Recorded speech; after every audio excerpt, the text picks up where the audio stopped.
Hi all, അസ്സലാമലൈക്കും. Welcome back to Silnas kitchen.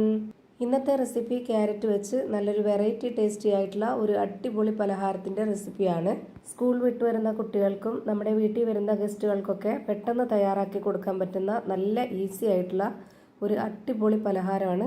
അപ്പോൾ ഇതെങ്ങനെയാണ് തയ്യാറാക്കിയെന്ന് അറിയാനായിട്ട് വീഡിയോ സ്കിപ്പ് ചെയ്യാതെ മുഴുവനായിട്ടൊന്ന് കണ്ടു നോക്കണേ. റെസിപ്പിയിലോട്ട് കടക്കുന്നതിന് മുമ്പായി സിൽനാസ് കിച്ചൺ ചാനൽ ആദ്യമായിട്ട് കാണുന്നവരാണെങ്കിലും ഇതുവരെയും കണ്ട് സബ്സ്ക്രൈബ് ചെയ്യാത്തവരും പ്ലീസ് ഒന്ന് സബ്സ്ക്രൈബ് ചെയ്തേക്കണേ. ഒപ്പം തന്നെ ഈ വീഡിയോ നിങ്ങൾക്ക് ഇഷ്ടപ്പെടുകയാണെങ്കിൽ ഒരു ലൈക്ക് ചെയ്ത് ഷെയർ ചെയ്ത് സപ്പോർട്ട് ചെയ്യാനും മറക്കരുത്.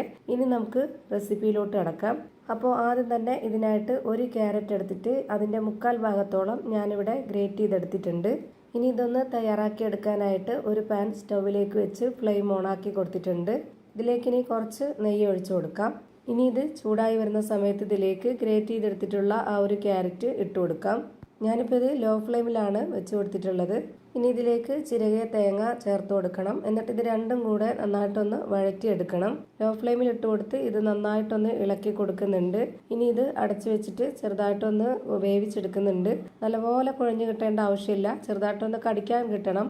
ആ ഒരു പരുവത്തിലാണ് ഇതിനെ വേവിച്ചെടുക്കേണ്ടത്. ഞാനിപ്പോൾ ഇതിലേക്ക് ഇട്ട് കൊടുത്തിട്ടുള്ള തേങ്ങ ഒരു 1/4 മുറി തേങ്ങയാണ്. ഇനി ഇതൊന്ന് അടച്ചു വെച്ച് 2 മിനിറ്റോളം വേവിച്ചെടുക്കാം. ഇതിനി വെന്ത് വരുന്ന സമയമാകുമ്പോഴേക്ക് ഒരു കാര്യം കൂടി ചെയ്യാനുണ്ട്. അപ്പോൾ അതിനായിട്ട് ഒരു പാത്രം എടുത്തിട്ട് അതിലേക്ക് ഞാനിവിടെ 4 കോഴിമുട്ടയാണ് പൊട്ടിച്ചൊഴിച്ചു കൊടുക്കുന്നത്. ഈ ഒരു ക്യാരറ്റിന് വേണ്ടിയാണ് ഞാൻ ബാക്കിയുള്ള എല്ലാ ഇൻഗ്രീഡിയൻസിൻ്റെ അളവും പറയുന്നത്. ഇനി എത്രയാണോ ക്യാരറ്റ് എടുക്കുന്നത് നിങ്ങൾക്ക് പലഹാരം വേണ്ടത് അതിനനുസരിച്ച് കൂട്ടിയും കുറച്ചൊക്കെ കണക്കാക്കി എടുക്കാവുന്നതാണ്. ഞാനിപ്പോൾ ഈ ഒരു മുട്ട നന്നായിട്ട് ബീറ്റ് ചെയ്തെടുക്കുന്നുണ്ട്. ഇതുപോലെ ഒരു വിസ്ക് വെച്ച് നന്നായിട്ട് ബീറ്റ് ചെയ്തെടുത്ത ശേഷം ഇനി ഇതിലേക്ക് ഇട്ട് കൊടുക്കേണ്ടത് പഞ്ചസാരയാണ്. മധുരത്തിന് ആവശ്യമായിട്ടുള്ള പഞ്ചസാര ഇട്ട് കൊടുക്കാം, ഓരോരുത്തരുടെയും ആവശ്യത്തിനനുസരിച്ച്. ഞാനിതിലേക്ക് ഇട്ട് കൊടുത്തിട്ടുള്ളത് 1/4 കപ്പ് അളവിലുള്ള പഞ്ചസാരയാണ്. ഈ ഒരു മധുരത്തിനെ ബാലൻസ് ചെയ്യാനായിട്ട് ഒരു നുള്ള് ഉപ്പും ഇട്ട് കൊടുക്കാം. പിന്നെ ഈ ഒരു പലഹാരത്തിന് നല്ലൊരു മണം കിട്ടാൻ വേണ്ടിയിട്ട് 2 ഏലക്കയും ഇട്ട് കൊടുത്തിട്ടുണ്ട്. ഇനി ഇതിലേക്ക് ഇതേപോലെ 2 സ്പൂൺ അളവിൽ കസ്റ്റാർഡ് പൗഡറാണ് ഇട്ട് കൊടുക്കുന്നത്. ഇത് നിർബന്ധമൊന്നുമില്ല, കയ്യിലുണ്ടെങ്കിൽ ഇട്ട് കൊടുക്കാം.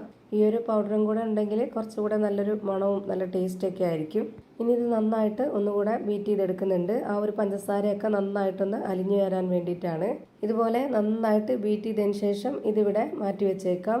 ഇനി നമ്മൾ 2 മിനിറ്റ് നേരത്തേക്ക് വേവാനായിട്ട് വെച്ചിരുന്ന ആ ഒരു ക്യാരറ്റ് വെന്തോന്ന് നോക്കാം. ഇപ്പോൾ ഇതാ ലോ ഫ്ലെയിമിൽ ഇട്ട് കൊടുത്തിട്ടാണ് ഞാൻ ഇതുപോലെ വേവിച്ചെടുത്തിട്ടുള്ളത്. പകുതി വേവാണ് വെന്തിട്ടുള്ളൂ. ഇത്രയും മതി. ഇനി ഇതിൻ്റെ ഫ്ലെയിം ഓഫ് ചെയ്യാം. നമുക്കിത് കടിക്കാനായിട്ട് കിട്ടണം. അതുമാത്രമല്ല നമുക്കിനി ഒന്നുകൂടി ഇത് വേവിച്ചെടുക്കാനുണ്ട്. ഞാനിപ്പോൾ ഇതിൻ്റെ ഫ്ലെയിം ഓഫ് ചെയ്ത് കൊടുത്തിട്ടുണ്ട്. ഇനി ഇതൊന്ന് ചൂടാറണം. ചൂടാറിയതിന് ശേഷം ഞാനിതുപോലൊരു ബൗളിലേക്ക് കുറച്ചെടുത്ത് മാറ്റുന്നുണ്ട്. എന്നിട്ടിനി നേരത്തെ റെഡിയാക്കി വെച്ചിട്ടുള്ള ആ ഒരു മുട്ടയിലേക്ക് നമ്മൾ ഈ ചൂടാറിയിട്ടുള്ള ക്യാരറ്റും തേങ്ങയും ഇട്ട് കൊടുക്കാവുന്നതാണ്. ചൂടാറിയതിന് ശേഷം മാത്രമേ ഇട്ട് കൊടുക്കാവുള്ളൂ, ചൂടോടെ ഇട്ട് കൊടുക്കരുത്. അപ്പോൾ ഇതിൻ്റെ പരുവം തെറ്റിപ്പോവും. ഞാനിത് മുഴുവനായിട്ടും ഇതിലേക്ക് ഇട്ട് കൊടുത്തിട്ട് ഇതുപോലെ ഒരു സ്പാച്ച് വെച്ചിട്ട് നന്നായിട്ടൊന്ന് ഇളക്കി യോജിപ്പിച്ച് കൊടുക്കുന്നുണ്ട്. ഇത്രയും മതി. ഇനി ഇത് വേവിച്ചെടുക്കാനായിട്ട് സ്റ്റവിലേക്ക് ഒരു പാൻ വെച്ച് കൊടുത്തിട്ടുണ്ട്. ഞാനിതിൻ്റെ ഫ്ലെയിം ഓണാക്കി കൊടുത്തിട്ടില്ല, ഇപ്പോൾ തന്നെ ഫ്ലെയിം ഓണാക്കി കൊടുക്കണ്ട. ഇതിലേക്ക് ഇനി കുറച്ച് നെയ്യൊന്ന് സ്പ്രെഡാക്കി കൊടുക്കാം. ഇതിൻ്റെ എല്ലാ ഭാഗത്തും നന്നായിട്ട് സ്പ്രെഡാക്കി കൊടുക്കണം, അല്ലാന്നുണ്ടെങ്കിൽ ഇളകാൻ ബുദ്ധിമുട്ടായിരിക്കും. ഇത്രയും മതി. ഇനി നമുക്കിതിലേക്ക് റെഡിയാക്കി വെച്ചിട്ടുള്ള ആ ഒരു മിക്സ് മുഴുവനായിട്ടും ഒഴിച്ചു കൊടുക്കാം. ഇത് വെന്ത് കിട്ടാനായിട്ട് ഒരുപാട് സമയമൊന്നും വേണ്ട, വളരെ പെട്ടെന്ന് തന്നെ വെന്ത് കിട്ടുന്നതാണ്. കേക്കിൻ്റെ മൗൾഡിൽ ഒഴിച്ച് ബേക്ക് ചെയ്തെടുക്കണം എന്നുള്ളവർക്ക് അങ്ങനെയും ചെയ്തിട്ടെടുക്കാം. എങ്ങനെ വേവിച്ചെടുത്താലും നല്ല ടേസ്റ്റി ആയിട്ടുള്ള ഒരു പലഹാരമാണ്.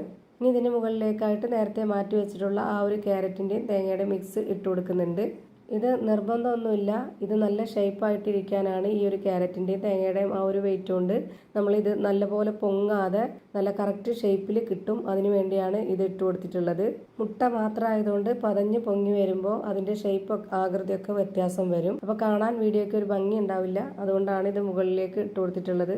ഇനി ഇതിൻ്റെ ഫ്ലെയിം ഓൺ ആക്കി കൊടുക്കാം. ലോ ഫ്ലെയിമിൽ ഇട്ട് കൊടുത്തതിന് ശേഷം ഒരു 15 മിനിറ്റ് നേരത്തേക്ക് വേവിച്ചെടുക്കാം. നല്ല കറക്റ്റ് ഷേപ്പിലാണ് വെന്ത് കിട്ടിയിട്ടുള്ളത്. അതിനു വേണ്ടിയാണ് അങ്ങനെ ചെയ്തു കൊടുത്തിട്ടുള്ളത്. പിന്നെ നമുക്കിതിൻ്റെ മുകളിലേക്ക് അണ്ടിപ്പരിപ്പോ മുന്തിരിയോ അങ്ങനെ എന്തെങ്കിലുമൊക്കെ ഇട്ട് കൊടുക്കണമെന്നുണ്ടെങ്കിൽ നെയ്യിൽ താളിച്ചിട്ട് അതും ഇട്ട് കൊടുത്ത് വേവിച്ചെടുക്കാവുന്നതാണ്.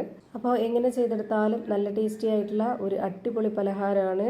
ഇതേപോലെ ചെയ്ത് നോക്കിയിട്ടില്ലാത്തവർ ഒരു തവണ ഇതേപോലെ ഒന്ന് ട്രൈ ചെയ്ത് നോക്കുക. എന്തായാലും നിങ്ങൾക്ക് എല്ലാവർക്കും ഇഷ്ടമാവും. നല്ല ടേസ്റ്റി ആയിട്ടുള്ള ഒരു പലഹാരമാണ്.